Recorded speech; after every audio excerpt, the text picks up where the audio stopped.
Hey guys, what's going on? What is going on? Rick from Big Tiny Outdoors. And I'm going to wait for a few minutes till people hopefully start popping in. Then I'm going to give some information on the reintroduction of martens, specifically pine martens, is what the Pennsylvania Game Commission wants to reintroduce to the Pennsylvania woods. So I will wait till approximately 5 or 10 after, and I will start my little spiel. I was going to try and have a host or a co-host, one of the trappers, but there's a few guys that are actually busy. So I went and actually turned around and did some research. Hello, Miss Des. Thanks for coming in. I appreciate you. I actually did some research on the martens and studied about them a little bit and studied about the PA Game Commission's draft and printed it out, trying to justify why they're reintroducing the martens back into Pennsylvania after they were extirpated soon after the 20th century and have not. Hey, Tight Lines, what's going on? They have not been in Pennsylvania since. They actually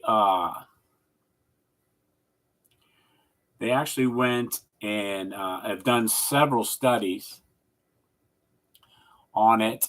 They went and the most recent one was 2022, where it finished up. And here in a few minutes, I will give you a little information on that. Trying to let some more people come in and get you guys going here. And if you have any questions, I did it in my own studio for the pure fact that it is there's much more clarity and stuff like that. I was going to do StreamYard and have somebody come up, but the guys that I wanted were kind of busy, so I just went and took and did my own research and stuff. So, but just a few more minutes. I'll do it like 3 minutes. When it's 5 after, I'll start my spiel. I hope you guys find this interesting. And someplace here, I will actually, probably the easiest way is to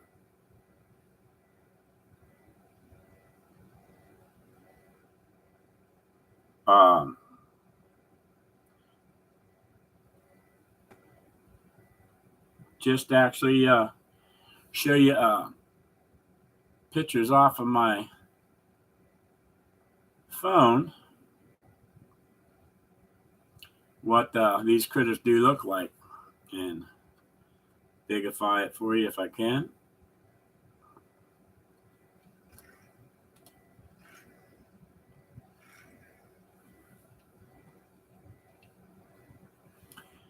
And so anyway, there's the critter. It's kind of neat.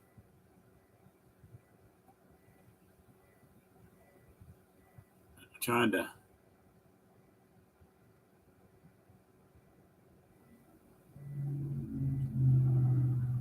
give you some more different visuals on them.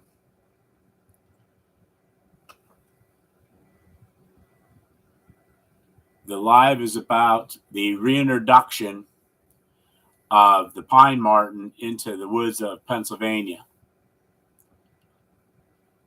And thank you.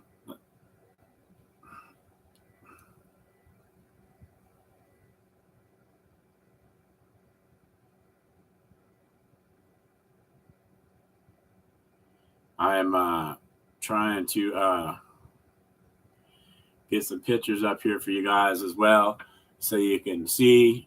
I should have had some printed out. It'd probably been a lot easier, but I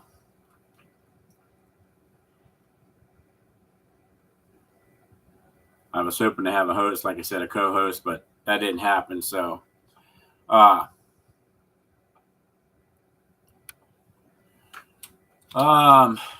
anyway, Pennsylvania is going to try to reintroduce the pine marten back into the Pennsylvania woods after it's been I can't hardly say it.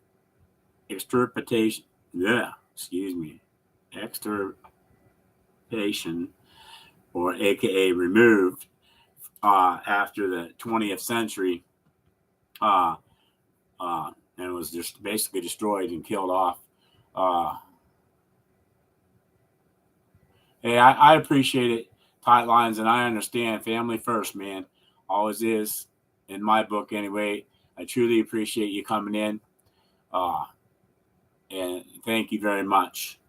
But yeah, I'm going to go ahead and get started. Pennsylvania had back in the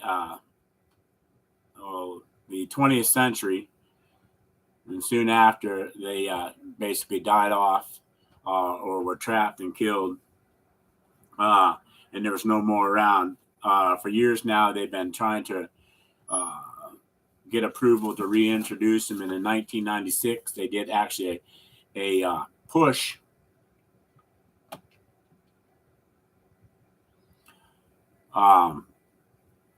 Hey, Boxy, what's going on? They actually, yes, sir. Thank you, Tight. You stay safe. Anyway, but it was not approved back in 1996. So they did some more studies over the years, and they just recently, in 2022, they went and finished up a study, and their conclusion, and I'll kind of try to read it verbatim so you guys know, and then we'll know what they said, and then we'll kind of discuss some other points that they left out. It says several studies have been done. One concluded in 2022. The review says we have suitable habitat for them within our own historic range of Pennsylvania, and that there is little negative impact in relation to species within the state. So that is basically what they've said. And again, here is the draft that they come up with and stuff. And this is how they introduced in their agendas in the Pennsylvania Game Commission when they have their meetings, and it'll be here in April to conclude and set up the dates for different hunting and stuff like that. But to let you know a little bit about their pine weasel and the weasel family, basically. Weasels are similar to like mink, which is a lot smaller generally. Some of them mink are often about the same size, but they also go up to the bigger and larger weasel family, which is part of the weasel family is the fisher. And it spends most of its time near streams and coastal areas, spending more times in upland habitats and stuff like that. In Pennsylvania, like I said, it had them for years until they pretty much became extinct here. We do have a lot of ermine weasel, which is much smaller, and these ermine weasels are brown during the summer, and they turn white with black tip tail and other little features. But anyway, they hang around streams, spend a lot of time in upland habitats. Males are, of course, larger than females, ranging from about 1.5 feet to 2.2 feet long. They feed on a range of amphibious, and this is what it come out of. They feed on their survey. They feed on a range of amphibious reptiles, insects, birds, and small animals and squirrels that they left out that I found. But I also, when you think of birds, everybody automatically thinks of cardinals, canaries, stuff like that. But these animals can actually climb trees. They actually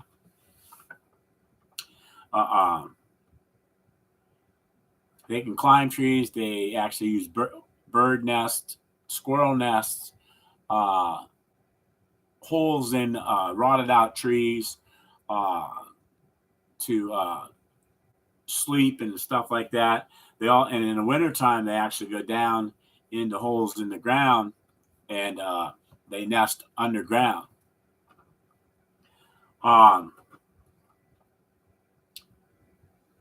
Their predators that go after them are hawks, owls, bobcats, and even their own relative, the fisher, will attack and consume them. Like I said, they tried to reintroduce them back in 1996, and it did not pass and did not go well and they didn't have enough information basically, and to do that. Hey, Wine Cellar, Nikki, hello. Thank you for coming in. I appreciate you. But like I said, they go into hollowed out trees, abandoned bird nests, abandoned squirrel nests, and they even go into rock crevices depending on the terrain that they are actually in. They're solitary animals, and they have a range, and generally the range. Hey DJ, what's going on, bud? Thank you for coming in. The range of the martens, they're variable. They actually have no specific, I'm getting some deer 5 mile range or 2 mile range or some other of the animals. They travel around and but they do have a range, and the males stay in their range generally, and the females do that. They seldom cross over, but like in the breeding season and stuff like that, of course they do get together and they procreate, or however you want to say that, and they actually have 4 to 5 babies.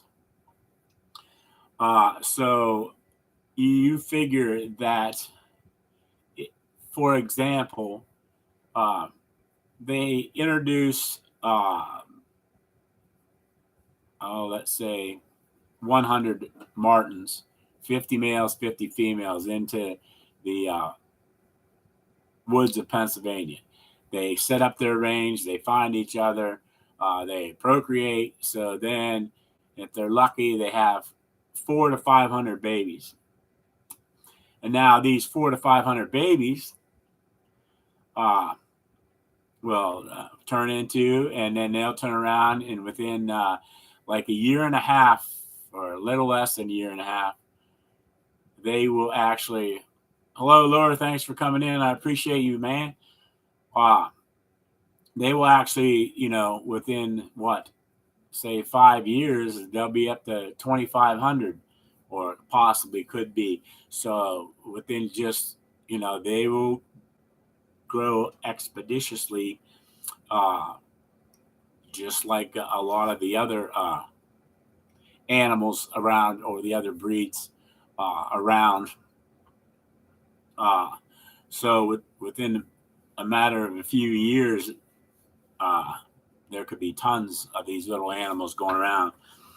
And sorry, in this survey, or in the studies that they did, they generalized, which is not a good thing, as a lot of hunting guys will know, and stuff is, or any, actually, if you think about it, any survey is generalized, or they want to target specific people in order to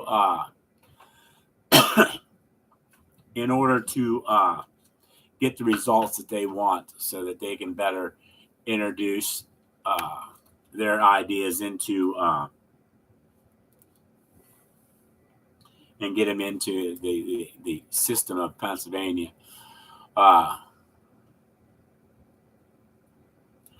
These guys actually have, like I said, they are solitary animals when they grow up, but they are actually, community animals, like when they're born, until about a year. Then they kind of disappear or go their separate ways from their parents, or their mother, I should say, not their parents, because the male goes off once he's done with his business. He goes off back to his own territory, and spends his own time alone. Only when he realizes that it's that time of the season where girls come into estrus and stuff, and they want to procreate. But they communicate through scent glands, and they mark their territories with that. They have a scent gland on their anal side of their bodies, and they also have scent glands in their bellies. So when they're scooting across the ground or whatever, there's a scent being secreted. They back up the trees or rub on trees to mark their territory and stuff like that. As far as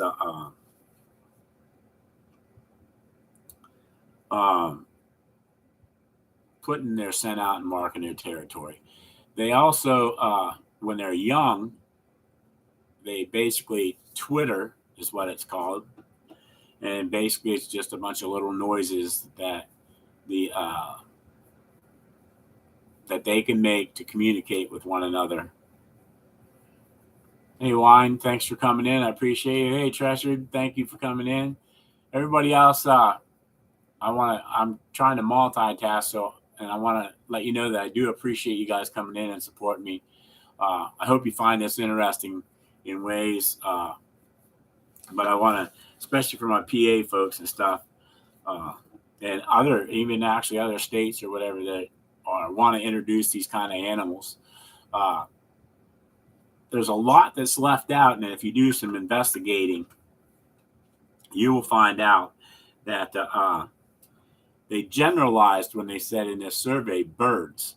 Well, if you think about it as a hunter, birds are quail, grouse, pheasant, chukars, ducks, geese, swans, all kind, and even turkeys.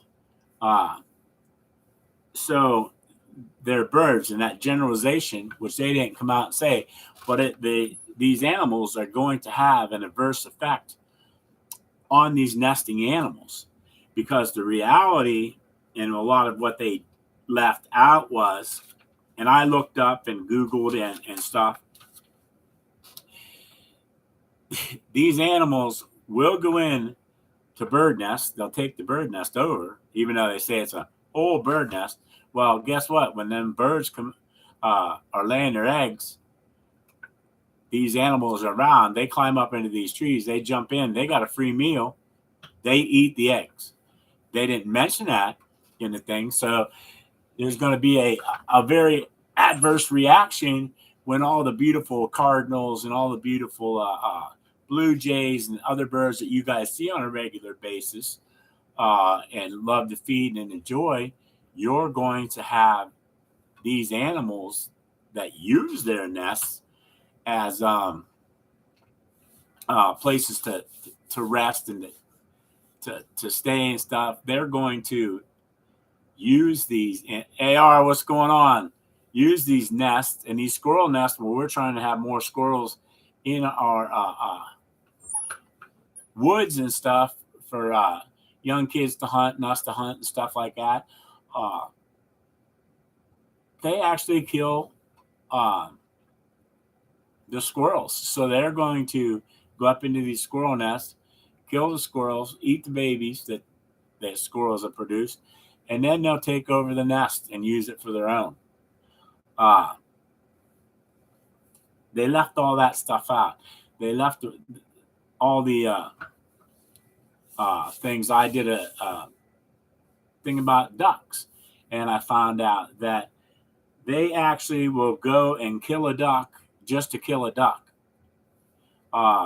They may eat some of it, but most of the time they kill these ducks and they just leave them lay, and it's done. It's almost like a game for them. But yeah, they do. They do eat some insects. They do eat moles. They do eat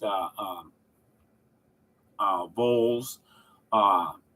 So I mean, they do have some usefulness as far as them being back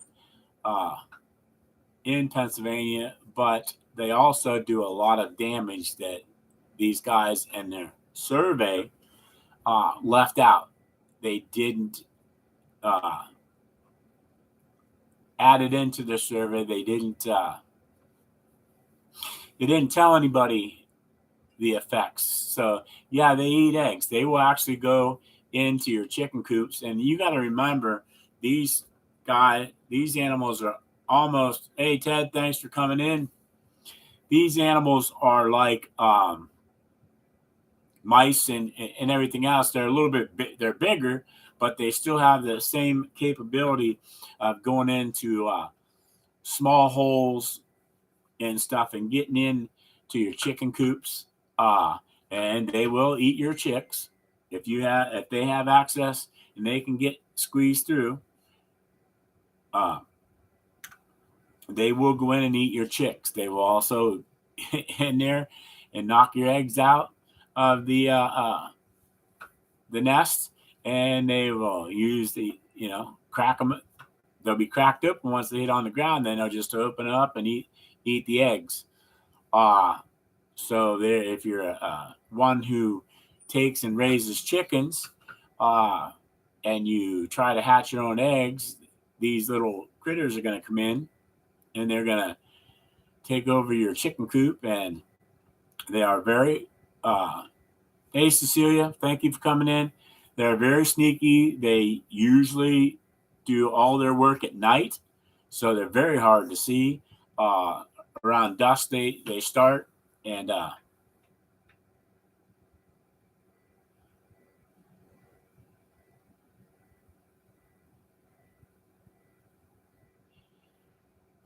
yeah, Boxy, and yeah, that is one thing that that is one benefit.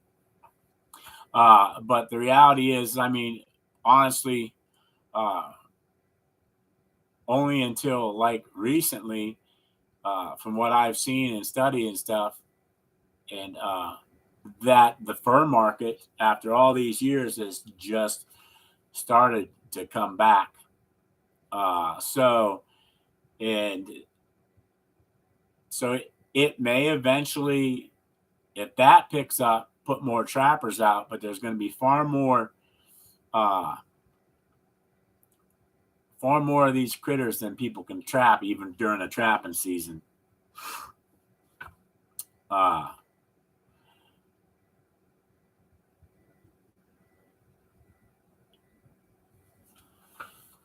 and yeah, happy birthday to Theo, by the way.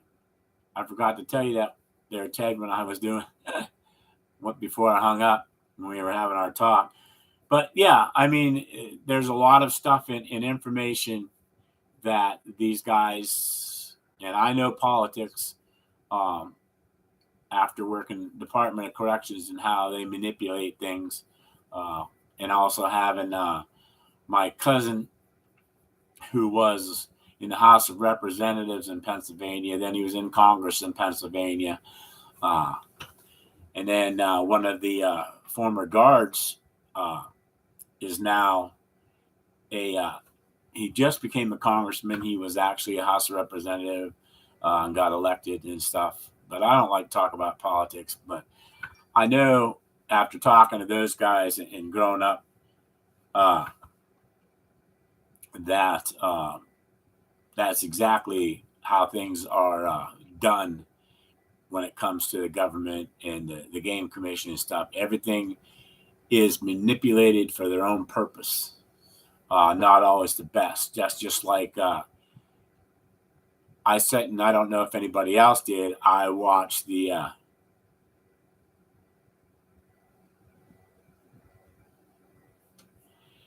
yeah, yeah, Ted. That's kind of what I'm talking about. But I don't know if it will or not.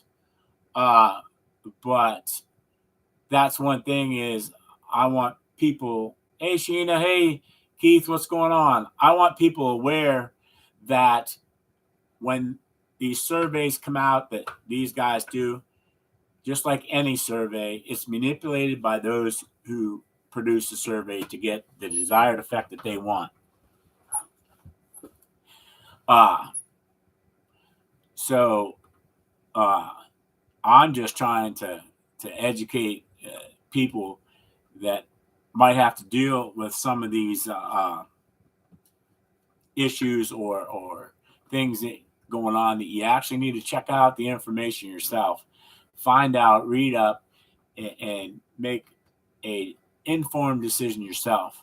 Um, yeah, it'll be good for the trapping guys to trap, provided that they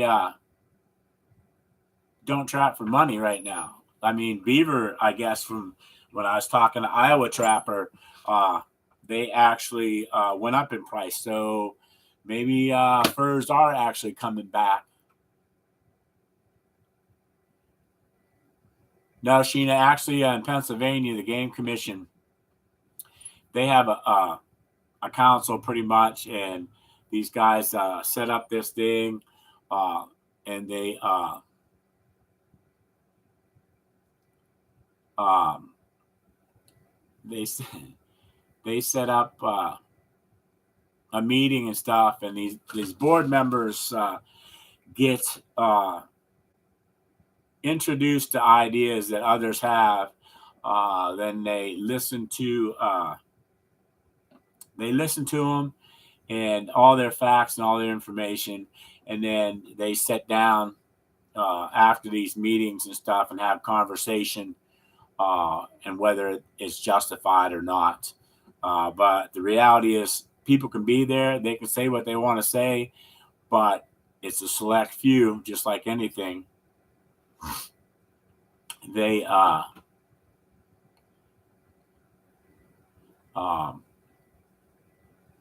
make their own decision, I guess I'll put it that way. Uh, Now, you'll get some people, and I got some people one time that I was stating my opinion, and this is all it is my opinion, uh, and just trying to give out facts. But I was stating in one of the media things, and a guy attacked me, uh, basically telling me I was a redneck and blinded by country ways and stuff like that. And I had to laugh. Uh, might be a redneck, but I got a lot of, I don't want to say it. I got a lot of ambition and time now that I have 52 weeks vacation a year, retired. to go look at this stuff, and that's why I did this. Sit down and big notes and stuff. I made a copy so I could read the entire, I don't know if you, draft that these guys in their agenda for the Pennsylvania Game Commission. So yeah, I think it's neat to watch people's how do I want to say it? Watch people's impressions. Oh, sorry guys, I've got to delete all this. I hit a button on my phone, and here I am talking, and I'm going to send the entire message to my wife when she can actually just watch the whole thing herself. It was recording on my phone. I bumped the button on the phone. But anyway, yeah, there's a lot of got sacked by a snowflake. Yeah. Hey Al, thank you for coming in, bud. But yeah, even Al probably knows because I see that there's a lot of Martens have a home range up in Canada as well, and that very well may be where a lot of the Martens come from.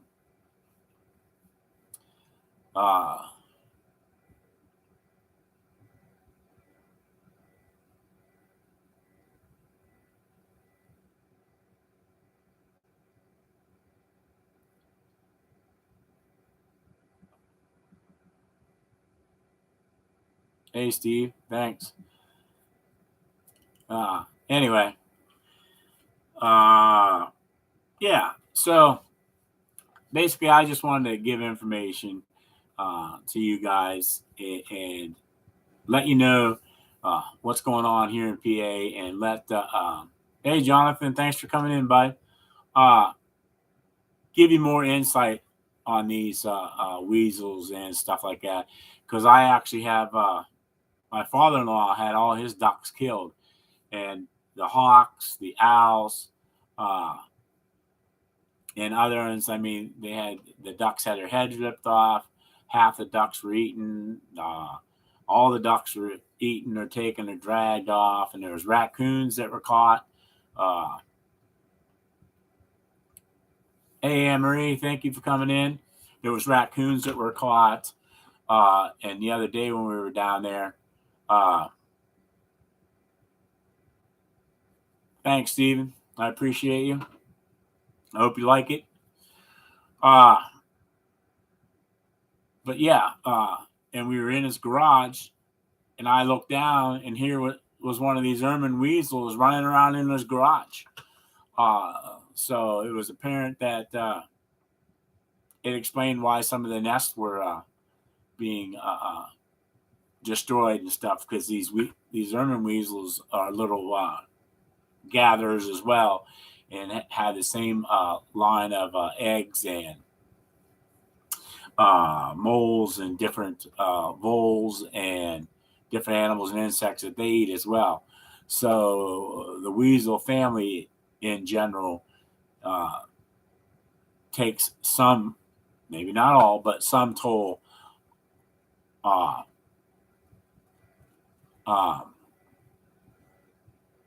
our bird. As I say, bird, everything from the beautiful cardinals and other birds that you guys like to watch, all the way up to our turkeys and busting their eggs and robbing their nests and stuff. And that's a whole nother matter. They actually introduced fishers, which are much bigger animals, and they have been seen, and they try to manipulate that whole thing as hunters are getting frustrated as our turkey population has went down. Now, weather does have some some issues with the laying of turkey eggs and stuff like that because the saturation of the ground and stuff like that. So, I mean, that's what I was told, that, the amount of rain has an effect on the turkey population. But we've also had hunters that are out in the woods and guys on camera with their video cameras and their cameras like that watch these fishers climb up into the trees and pull turkeys off the roost at night.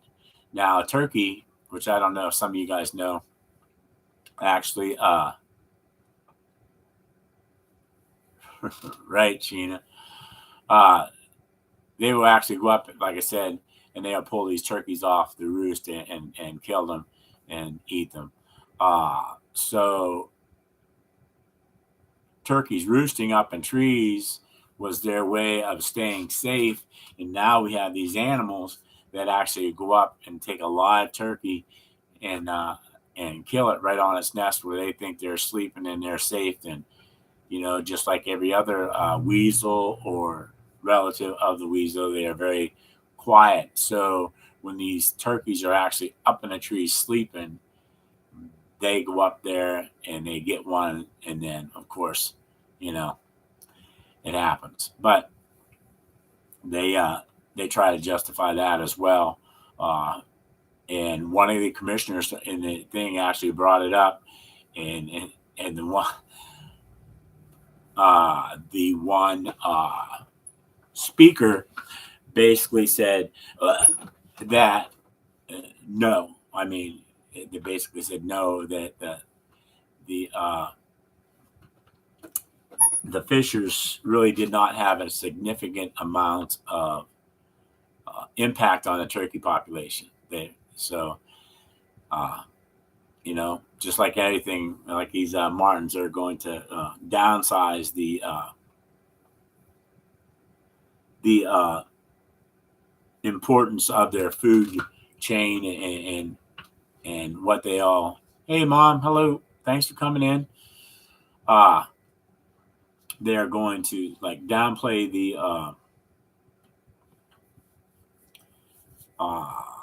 the effect that they actually have in order to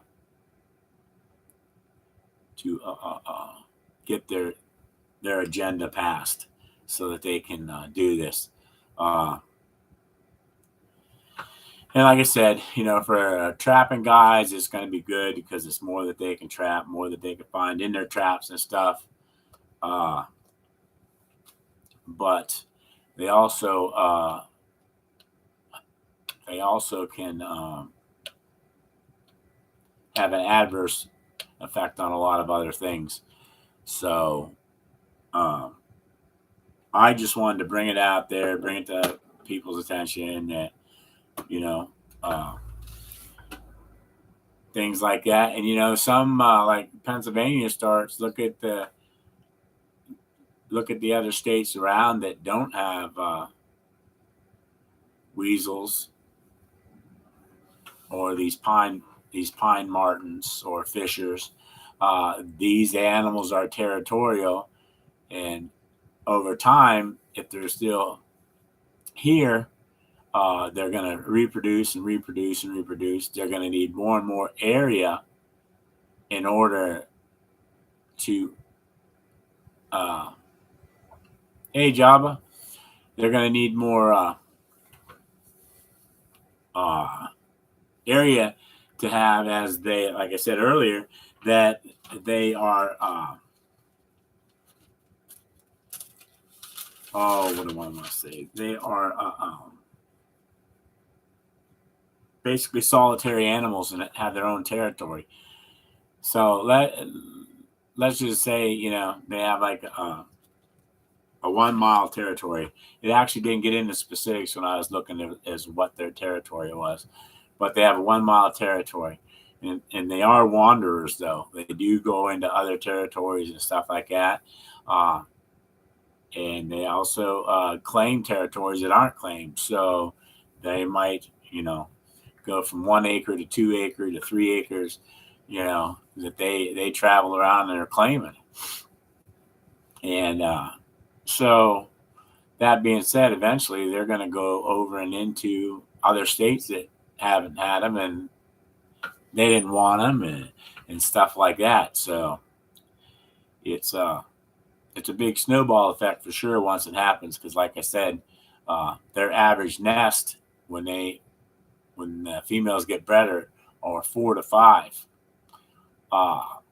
So yeah, the population, depending on how many they put in Pennsylvania, can grow rather quickly. Especially there, it's I think 468, I believe, days from their birth that they can actually, the females can start reproducing and come into estrus and stuff like that, or heat, or whatever you want to call it, and start having babies of their own. So, instead of 4 females, now instead of like 50 females, now you got, oh yeah, kind of like a wild hog, yep. But smaller proportion, as far as that, because like I said, they generally only have 4 or 5 babies, but some of them piglets can drop almost a dirty dozen and stuff.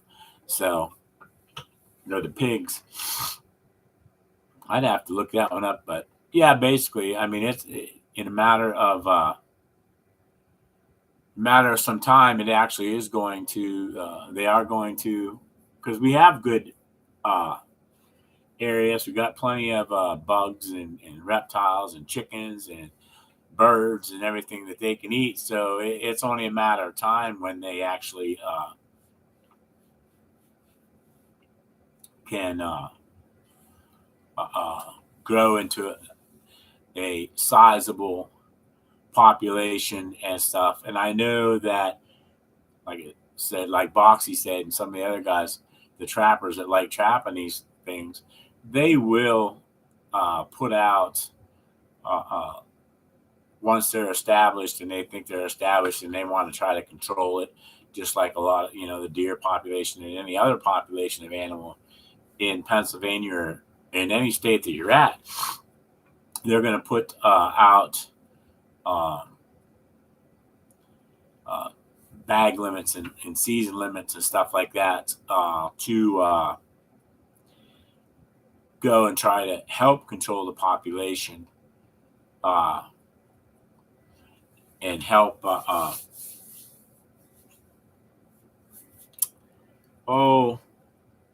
help their cause as far as that goes. And I don't know if a lot of people know it or not, and I'd actually have to look it up myself, but I know for a fact that Pennsylvania has over 1 million acres of public hunting land, and probably far more than that.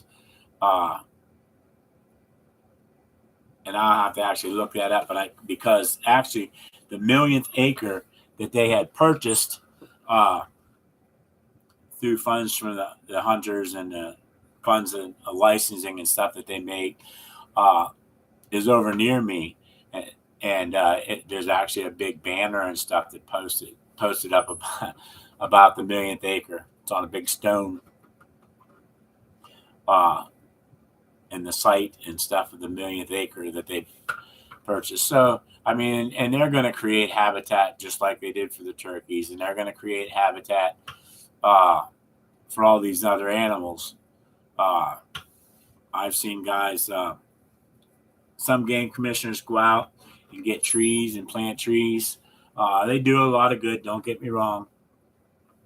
But like they also have introduced some animals into Pennsylvania that probably shouldn't have been introduced into Pennsylvania or reintroduced into Pennsylvania.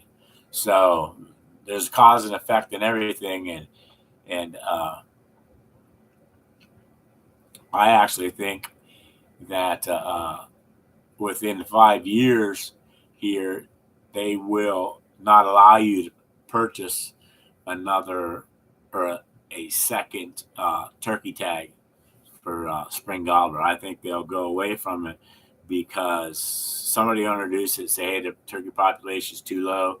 We need to stop hunting these turkeys as much as we do and stuff. So, yeah, but that's just my opinion.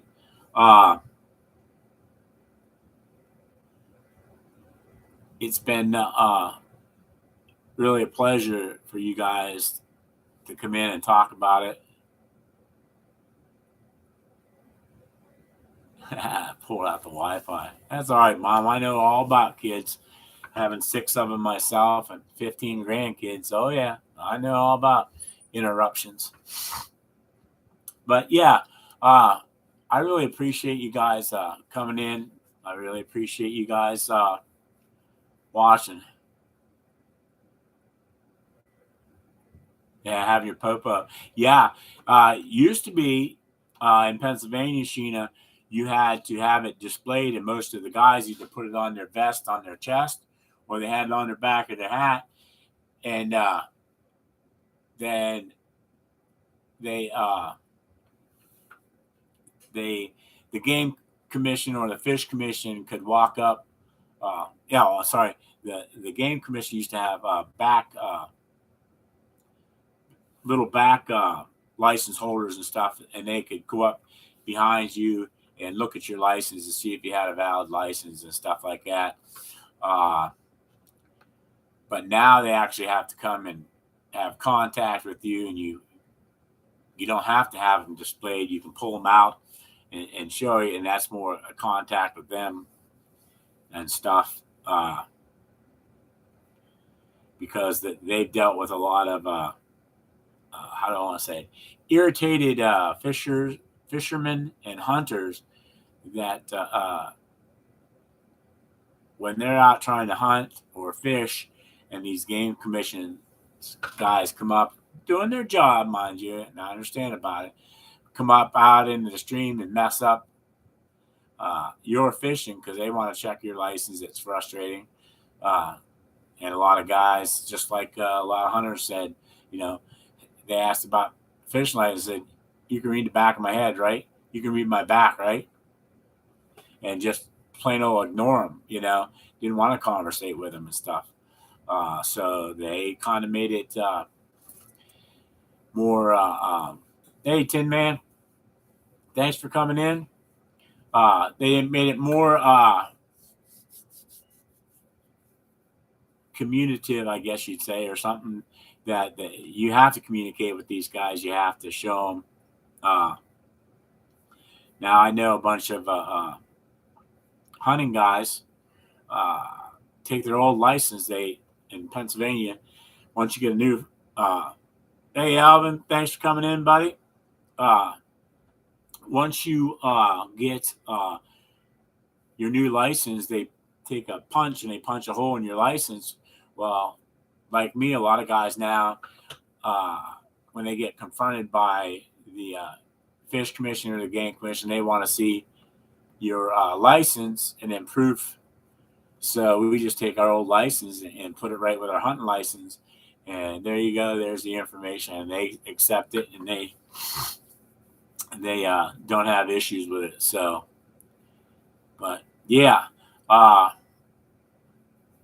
anybody got any questions? Anybody? I mean, I went down through a lot. That's cool, Gio. Finally getting out of Walmart. I know. Welcome to the jungle, baby. But yeah, I don't know. You guys can type in if you have any questions, and I'll try and answer what I can.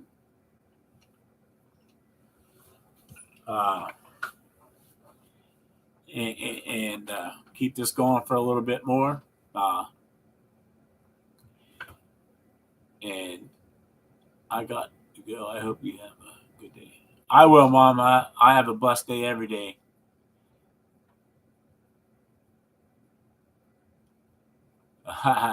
Yeah, there's no private chat here, Anne Marie.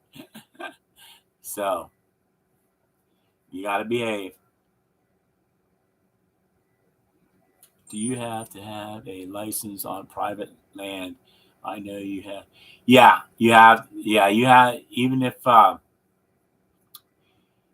you have to have a hunting license. Period. It doesn't matter if you own the land or not. There's a lot of perks to being a landowner, depending on the size of the land that you own and stuff like that. Uh, but they do have some landowner tags and things like that available, but they have to be larger farms, uh, and uh, uh, they also have like a lot of these farmers have huge farms, and they actually have tons and tons of crop damage that happens. And I'll tell you, actually, my son-in-law and his dad and his brother and his that side of my daughter's family actually has farms, and they farm like 1,700 acres, and they on an average field, if you see an average cornfield with a uh, uh, how do I want to say it, a decent amount of deer in the woods, uh, they will consume 12 rows of corn. And 12 don't sound like a lot, but you figure that some of these have 3 to 4 ears of corn on every stalk, and they're only about 6 inches apart when they plant them. So that's a large amount of corn that gets eaten by deer, by blue jays. That's funny to see them. Uh, by crows and other animals. They can definitely they can definitely devastate crops. Uh, which the reality of that is if you think about it, there's a point right there. These weasels or martens, excuse me, will take away some of the blue jays, take away some of the crows and stuff, because they'll be able to get up into these nests and stuff. So that takes away from the farming, but the deer are still going to eat them. You know what I mean? So it's a very big balance when it comes to that, and it's just frustrating that when people put out information, they only put out the information that, and they only put out the positive information that they want you to know and see to prove their point or prove their idea or purpose. So, yeah. And that's just the one thing I wanted, to bring up and stuff as far as that. And I got some other ideas with some of the other stuff in here for another few topics and stuff like that about some of the other. Because they actually in here adopted rule changes about what guns you can use or what season. They have rule changes on different wildlife management areas, which is basically an area that they drew up on a map, and that's an area considered a wildlife management area, and it tells us where we can hunt, where we can't hunt.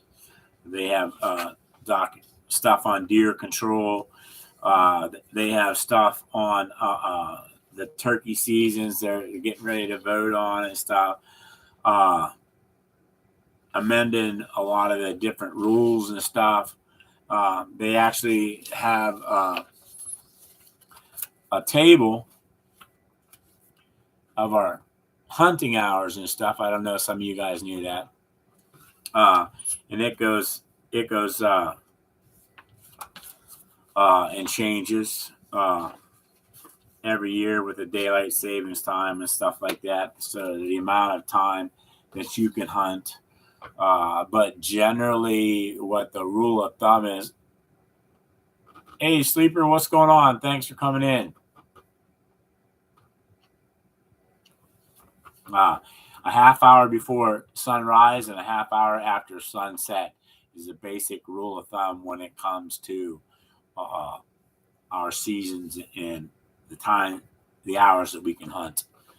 But yeah, there's just all kinds of things, and it's kind of enlightening, and it's that I can actually show, and nice that I can actually show others about my hunting world, and some of the touch on some of the things that have effect on the outdoors and stuff. Yeah, I actually got some good spotlights, and I'm actually going to be testing out some new lights coming up, and I'm going to do videos of that and stuff. So I want to. They're supposedly in the mail. I should be getting them within 10 to 20 days. Also, I'm going to get with a company that also has a hands-free, because they're actually, and Al can appreciate this, I'm sure, they are actually lights that are like, they're called gators, basically, and they're like a rattlesnake protection chaps that you pull up on your legs and go up to about your knee. But these lights are actually built in to these, and so you can walk and you'll have your lights in front of you on the ground, so you see everything that's on the ground. Kind of like our headlamps and stuff. But you actually don't need them on your head. You actually have them on your feet, and you can see where you're walking. And they're really neat stuff. But hey, I don't want to keep everybody. Yeah, kind of like chaps, but they only go up as high as your knee. And they go around your ankle, and they're a pretty cool invention. I've seen videos and stuff, so it'll be neat. Yep. Then we got a lot of neat products that I'm going to review here and do. So hopefully you guys can see some of that stuff. But anyway, I want to tell you all, I'm going to stop this at 1 hour here in about 3 minutes. I want to tell you that I love you, that I appreciate you, and that I hope that these videos are interesting to you, and that the content was good for you. I hope you learned something. If you guys want to, here's a self plug. If you want to know more about the outdoors, look me up, check out my videos. You'll see some interesting stuff. I am going to do a lot of more of educational videos this year. And hopefully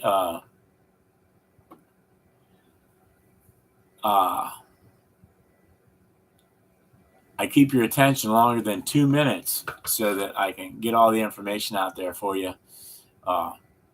And I want you guys to know, again, like I said, I love you. I appreciate you. Thank you very much for subscribing for those who did. Thank you for coming in for those who did. And yeah, I appreciate you guys. I don't know all the right words. Y'all stay safe. Be blessed. And I love you. So you guys take care. And like I said, I got like 2 minutes left. So you got 2 minutes to say what you want to say. 1 minute. Thank you, Treasured. I appreciate it. And I should give myself plug, but I actually am inventing a little hunting. How do I want to say it? A little hunting